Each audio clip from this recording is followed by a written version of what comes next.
어디에도 이야기하기 쉽지 않았던 이 가슴 속 이야기를 좀 자유롭게 풀어보는 날입니다. 오늘도 황수남 마음연구가와 함께 여러분의 고민 해결해 보겠습니다. 황 선생님 안녕하세요. 네, 안녕하세요. 반갑습니다. 뭐 방송 들어가기 전에 네. 벌써 문자를 보내주고 계신 분이 계십니다. 아이, 감사합니다. 5255님. 황순환 선생님 기다리고 있습니다. 희망과 긍정의 이야기 고맙습니다. 이렇게 올려주셨습니다. 정말 감사합니다. 지난주에 청취자께서 이제 보내주셨던 문자 한번 읽어드릴게요. 이 고민 함께 나누는 네. 시간을 갖도록 하겠습니다.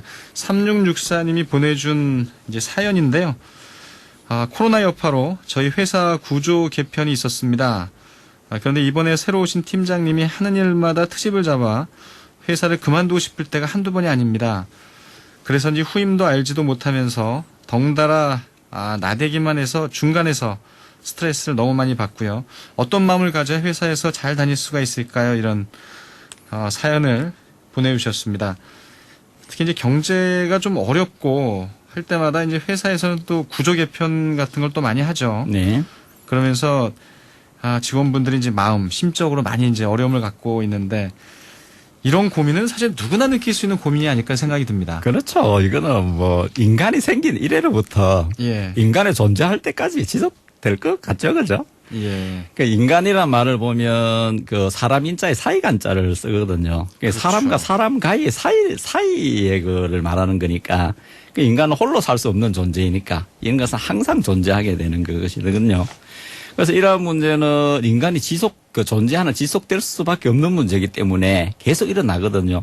꼭 해결을 한번 해봐야 되는 문제입니다. 근데 우리는 뭐 당연하다고 이제 그냥 넘어가는데, 근데 여기서 잘 봐야 될 게 무엇인가 하면 이러한 문제가 주는 의미가 무엇일까를 한번 봐야 되거든요. 예. 이런 문제는 자기 주변 환경을 바로 보라는 신호인 거고요. 또 하나는 자기 자신이 어떤 행동을 취하는지 자기 자신 바로 보기입니다.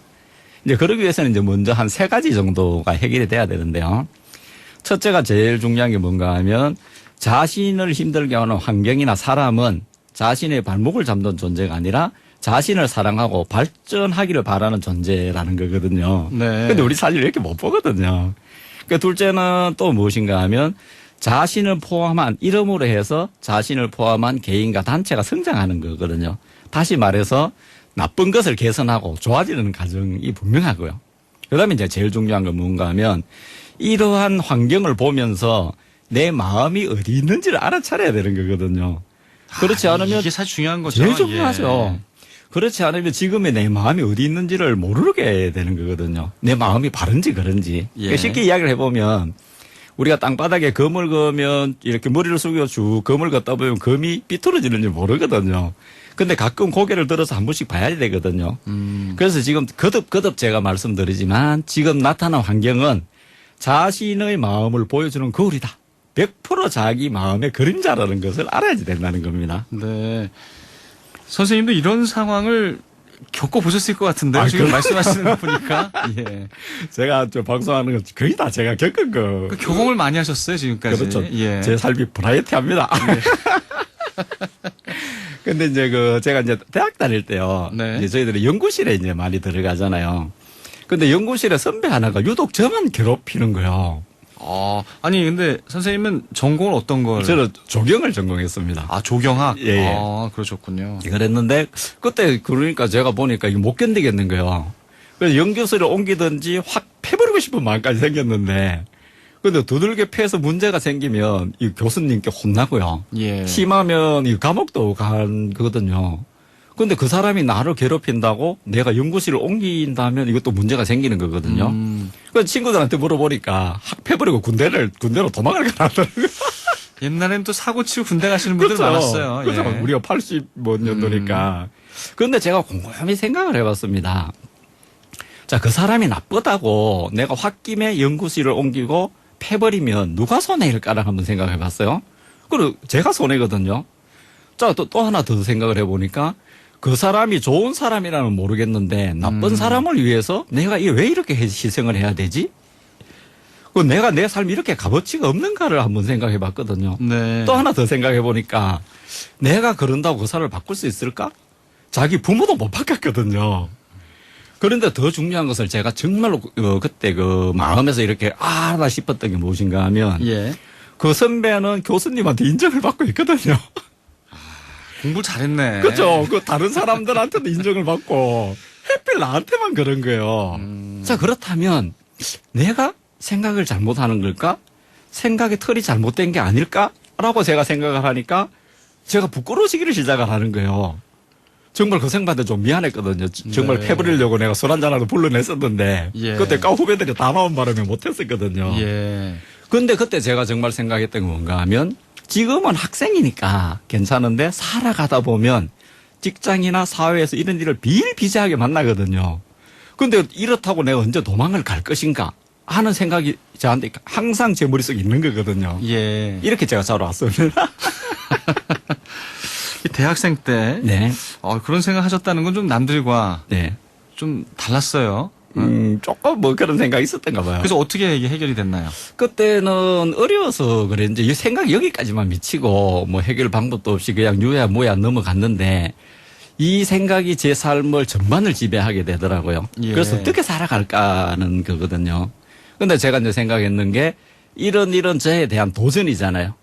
그리고 저는 응전을 해야지 되잖아. 그 응전을 내가 도망을 갈까? 참을까? 싸워서 이길까? 아니면 이 방법 외에 다른 방법이 없을까를 고민하게 예. 됩니다. 그래서 이런 일들은 저만이 아니라 모두가 겪는 일이기 때문에 도전과 응전, 내 삶의 도전에 대한 응전, 그리고 제3의 길을 오늘은 도둑 이야기를 들어가지고 이 상황을 같이 한번 이야기해 볼까 합니다. 도둑 이야기요? 네, 도둑 이야기. 이 삶에서 도전과 응전 네, 그리고 도둑 얘기 네. 재밌을 것 같은데. 네, 그러게요. 예.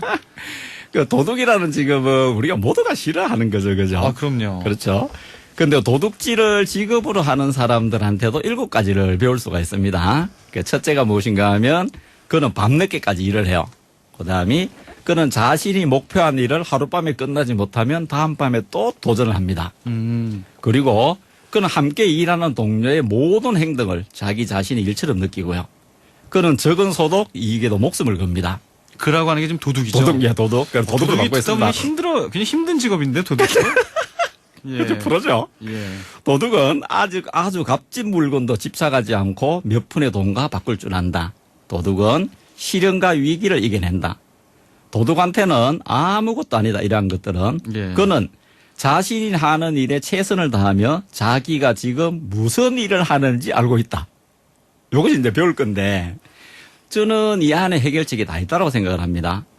이 도둑도 아까 이야기했다시피 아마추어로 일을 하지 않고 프로로 일을 하거든요. 예. 그 중에서 제가 이제 아까 그 질문자의 그 이야기를 들어보면 그는 함께 일하는 동료의 모든 행동을 자기 자신의 일처럼 느낀다고 하는 부분이 있는데 과연 우리는 이렇게 하고 있을까요? 자, 도둑은 망보는 사람이 있고 훔치는 사람이 있는데 그 이 사람들은 지금 동료가 무엇을 하는지 그럼 저 동료가 어떤 행동을 하는지에 따라서는 한시도 놓치지 않고 다 알고 있거든요. 예. 근데 우리는 가정에서 보면 아내나 남편, 아이들이 무엇에 힘들어하는지 왜 저런 행동을 하는지 알고 있을까요? 또 직장에서도 보면 선배 후배가 왜 저런 행동을 하는지 저런 행동을 했을 때 나는 어떤 행동을 해야 될까를 잘 모르고 오로지 자기네 생각에만 갇혀 살거든요. 그리고 우리는 아마추어적인 이런 생각, 삶을 살고 있지 않을까 생각을 합니다. 예. 아니 도둑이 사회적으로는 이제 범죄 행위고 네. 사실 이게 좋은 게 아닌데 네. 이 도둑을 한번 생각해 봄으로써 여러 가지 네. 또 이제 교훈을 주시려고 그렇죠. 하는 것 같아요. 네네. 아무튼 뭐 이 도둑의 이 자세도 상당히 좀 신중합니다. 네. 예. 예. 하여튼 뭐 값진 물건도 집착하지 않고 네. 이몇 푼의 돈과 바꿀 줄 안다. 뭐 이런 것도 약간 좀 마음에 와닿고. 그렇죠. 예. 그러니까 저도 이제 이 부분을 상당히 좋아하는 부분인데 이래 이제 불교적으로 해석을 해보면 제법이 공하다는 거거든요. 다시 말하면 물건 자체, 일어난 일 자체는 좋고 나쁨이 없다는 거거든요. 아무리 값진 물건이라 하더라도 그것이 어디에 있느냐에 따라 가치가 달라지잖아요. 네. 그렇다면 물건 자체에는 값어치가 없고 그 값어치는 사람의 생각에 있는 거예요.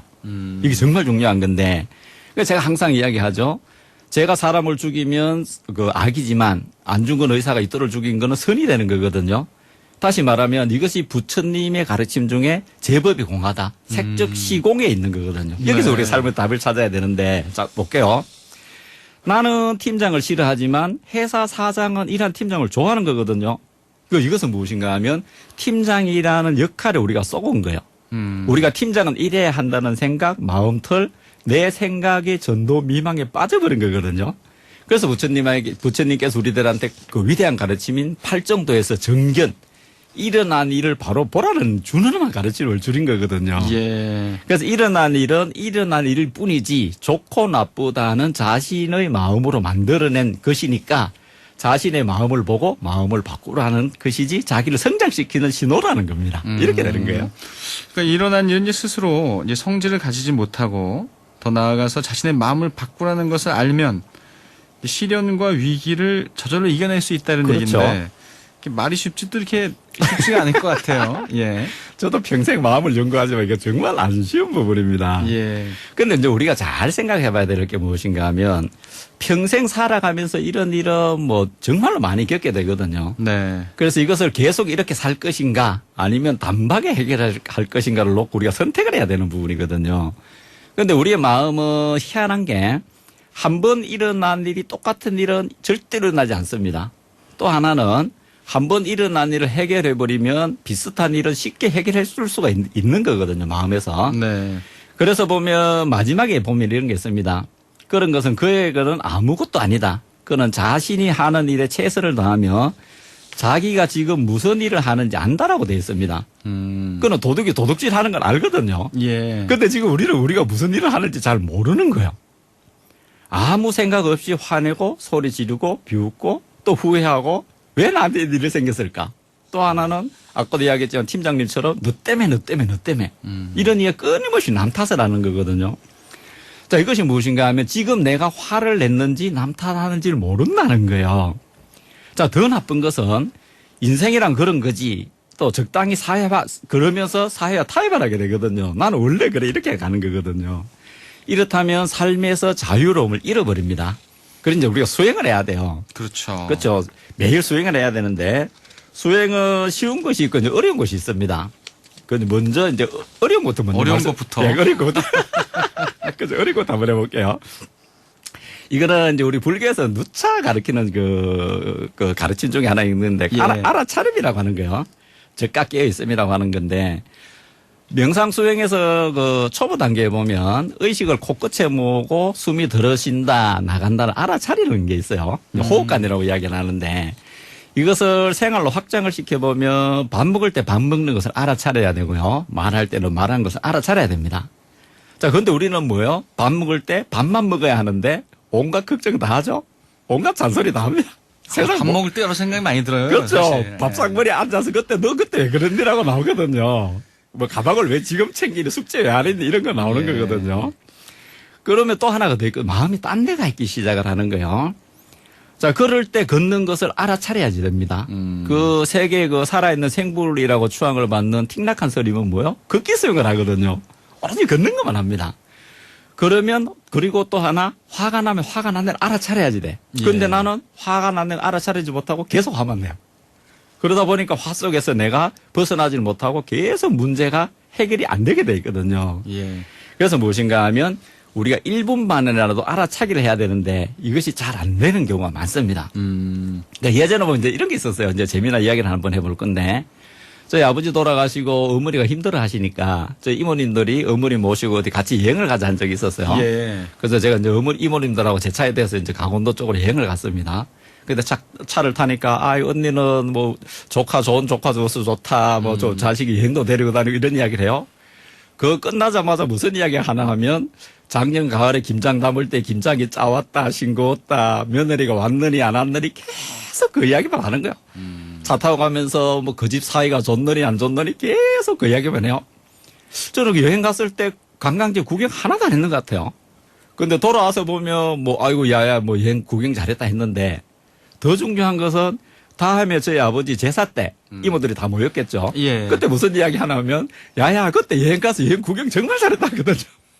얘기를 많이 하신 것 같은데요, 여행보다. 제가 가서 보니까 우리 이모님들은 구경했는 게 한 개도 없거든요. 예. 그래서 우리가 뭔가 하면 이런 삶에서 벗어나지를 못하는 거예요.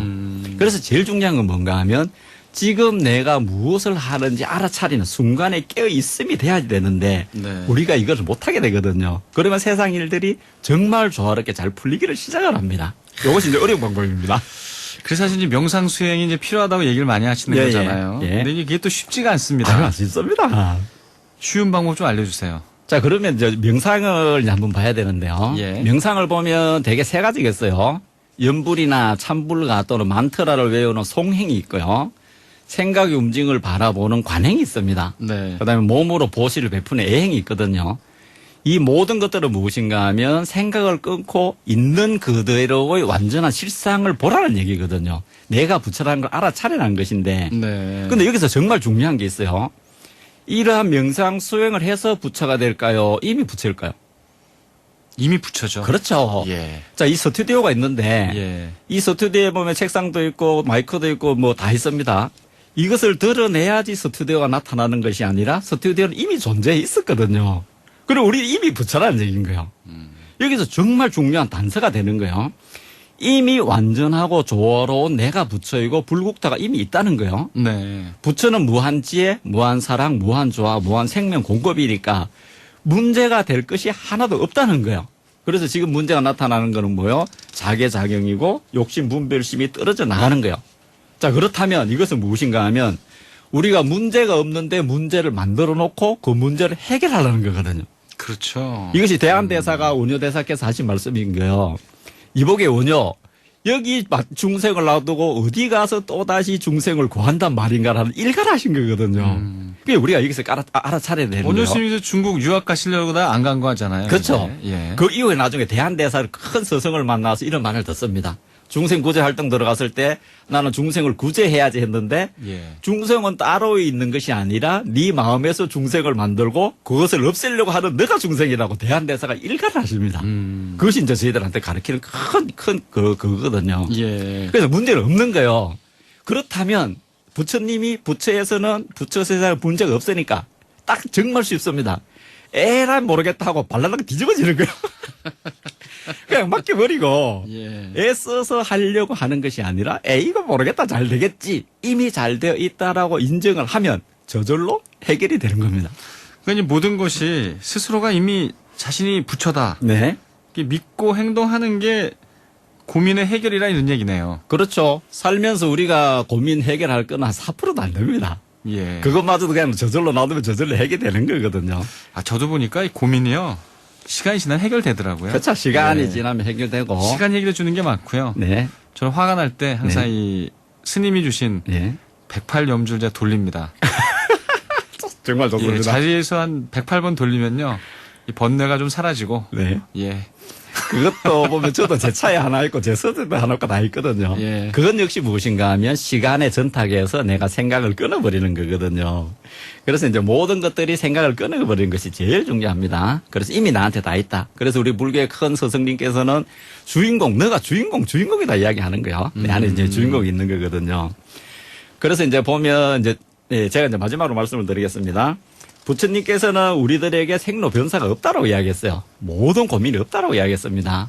그런데 우리는 왜 그 고민이 없는지를 따지기를 시작을 해요. 그것이 아니라 이렇게 되면 부처도 못 믿고 수행도 못 믿고 경전도 못 믿는 거예요. 나쁜 일이 없다라고 내가 믿고요. 그것을 나에게 일어나는 건 무엇인가 하면 내 삶을 바꾸라는 신호인 것이니까 내 예. 마음을 보고 내가 기뻐하고 감사한다면 저절로 모든 것들이 없어지고요. 내 삶의 프로다운 삶을 살게 되는 것입니다. 알겠습니다. 5687님, 소장님 말씀 이해가 갑니다. 9135님, 알아차림 수행 많은 도움이 됐습니다. 생활 속 작은 실천이 필요한 것 같습니다. 이렇게 올려주셨고요. 4075님은 비 내리는 아침, 마음만은 푸른 하늘처럼 상쾌한 마음으로 오. 출발합니다. 이런 또 문자도 보내주셨습니다. 예, 오늘 얘기 잘 들었습니다. 네, 감사합니다. 황순남 마음연구가였습니다. 박경수의 아침저널 마무리할 시간이네요. 오늘이 절기상 대서예요. 여름의 절정으로 치닫고 있는 때지요. 여름의 상징은 역시 바다.